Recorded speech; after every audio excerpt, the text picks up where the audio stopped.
যে ছাত্রলীগরে মারলে 5,000, একটা পুলিশ মারলে 10, তাহলে পুলিশের প্রতি এত খুব কেন?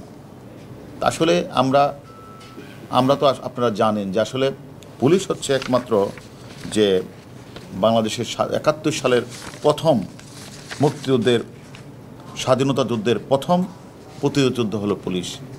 এই পুলিশ কিন্তু রক্ত দিয়েছে 71-এ, এবং বারবার যখন মানে অগণতান্ত্রিক পন্থায়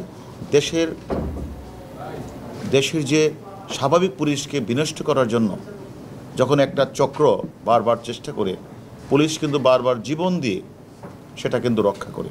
যেটা আপনারা দেখেছেন 12 সাল, 13 সাল, 14 সাল, 15 সাল অনেক পুলিশ সদস্য রক্ত দিয়ে, জীবন দিয়ে তারা কিন্তু যারা চেয়েছিল আইন শৃঙ্খলাকে অবনতি করে দেশকে অকার্যকর রাষ্ট্র পরিণত করে তারা স্বাধীনতা বিপক্ষের একটা শক্তি ক্ষমতায় বসা যেন প্রকারে, কিন্তু সেটা কিন্তু বাংলাদেশ পুলিশ বারবার স্বাধীনতার পক্ষে, এবং বাংলাদেশ পুলিশ একটি গণতান্ত্রিক নির্বাচিত সরকারের বিরুদ্ধে বারবার তারা যে হামলাটা করে, যারা সাধারণ মানুষকে, গার্মেন্টস শিল্পকে নষ্ট করে এবং বিভিন্ন রাষ্ট্রীয় স্থাপনাগুলি বেসরকারি স্থাপনাগুলি নষ্ট করে, সেটার বিরুদ্ধে কিন্তু পুলিশ সবসময় কাজ করে। তাই তাদের কাছে এখন পুলিশ হয়েছে টার্গেট, যে পুলিশকে যদি ডিমোরালাইজ করা যায়, পুলিশের মনোবল যদি ভেঙে দেওয়া যায়, তাহলেই একমাত্র সম্ভব এদেশের স্বাধীনতার পরাজ্য শক্তি, তারা যে জামাত শিবির চক্র এবং তাদের বিএনপি, তারা যে তাদের ষড়যন্ত্রটা সফল হবে।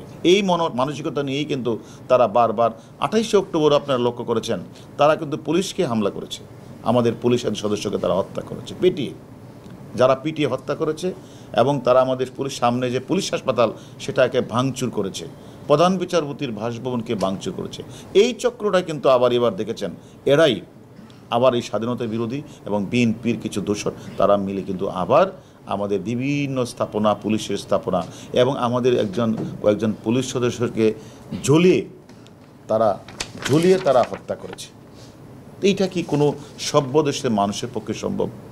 কারণ তারা এই রাষ্ট্রটাকে ব্যর্থ করতে চায়, অকার্যকর করতে চায়, এবং স্বাধীনতার যে স্বপ্নের যে সোনার বাংলা, যে লক্ষ্যে এটাকে গঠন করতে সেটা থেকে তারা মানে পাকিস্তানি কায়দায় আবার নিয়ে যেতে তাদের অপচেষ্টা। আমরা বাংলাদেশ পুলিশ সবসময় 71 সাল থেকে শুরু করে এ পর্যন্ত যতগুলি আন্দোলন হয়েছে একটা নির্বাচিত সরকারের বিরুদ্ধে, আমরা বাংলাদেশ পুলিশ কিন্তু আমরা কঠোর হস্তে দমন করার চেষ্টা করেছি। আমরা মনে করি এবারও যারা ওই 10,000 টাকা আর 1 লাখ টাকা যাই দেন, পুলিশ এত সস্তা না। আমাদের খারাপ লাগছে, আমাদের 3টা পুলিশ সদস্যকে একজনকে তারা মানে জনসম্মুখে ঝুলিয়ে তারা হত্যা করেছে, হয়তো তাকে আমরা ফিরে পাবো না, এটা ঠিক। বাট আমাদের এই পুলিশ সদস্যকে যারা হত্যা করেছে তাদের প্রত্যেকের নাম্বার আমরা পেয়েছি। তাদেরকে আমরা আপনাদের কাছে কথা দিচ্ছি, যত দ্রুত সম্ভব তাদেরকে ধরে এনে আমরা আইনের আওতায় দাঁড় করাবই, এটা আমরা আপনাদের সামনে বলছি। এবং আমি মনে করি যে যিনি এখন বলেছেন যে ছাত্রলীগকে মারলে 5,000 টাকা, এই টাকাগুলি কারা বিলি করেছে, তাদেরও 5-6 জন আমাদের কাছে অলরেডি, যারা ঢাকা শহরকে বিশৃঙ্খলা করার জন্য, অরাজকতা করার জন্য দায়িত্ব নিয়েছিল। তার মধ্যে সালাউদ্দিন টুকু, সাইফুল ইসলাম নীরব, SM জাহাঙ্গীর, এবং আপনাদের এইদিকে হলো রফিকুল ইসলাম মজনু এবং আমিনুল ইসলাম সহ অসংখ্য জামাতের নেতাকর্মী, বিএনপি নেতাকর্মী আমাদের কাছে আছে। আমরা তাদের জিজ্ঞাসাবাদ করছি, তাদের মোবাইল থেকে অনেক মেসেজ পেয়েছি, যারা বাহির থেকে তাদেরকে অর্ডার করেছে যে আমরা নতুন কমিটি তোমাদেরকে দিয়েছি, তোমরা যদি সেটা না করো তোমাদের ছুরি ফেলে চলে যেতে হবে, তোমাদের কমিটি থেকে বাদ দেওয়া হবে। তাদের এইভাবে ধমক যে মেসেজ আমরা দেখেছি।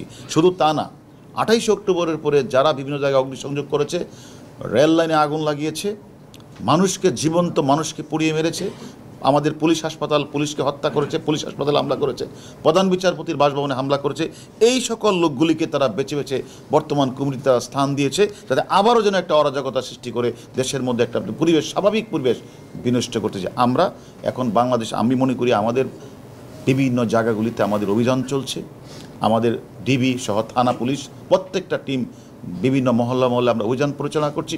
আমাদের উদ্দেশ্যটা হচ্ছে একটাই, যারা সরকারি রাষ্ট্রীয় স্থাপনায় হামলা করেছে, অগ্নিসংযোগ করেছে, পুলিশকে মিটিয়ে হত্যা করেছে, তাদের প্রত্যেককে একে একে আমরা ঘর থেকে ধরে নিয়ে এসে আমরা যেহেতু আমরা জানেন আমাদের পুলিশ, আমরা সিআরপিসি পিআরবির মাধ্যমে চলি, আমরা আইনের মধ্যে চলি, অতএব কেউ যদি আইন লঙ্ঘন করে আমরা তাদের কাউকে ছাড় দেব না। এবং এটাও আপনাদের বলে দেই, কাউকে অহেতুক হয়রানি করা হবে না, এটাও আমরা আপনাদের বলেছি। যদি এরকম কোনো সংবাদ পান কাউকে অহেতুক আমাদের কোনো পুলিশ হয়রানি করছে, ধরে এনে ছেড়ে দিচ্ছে, সেটাও আপনারা আমাদেরকে জানাবেন।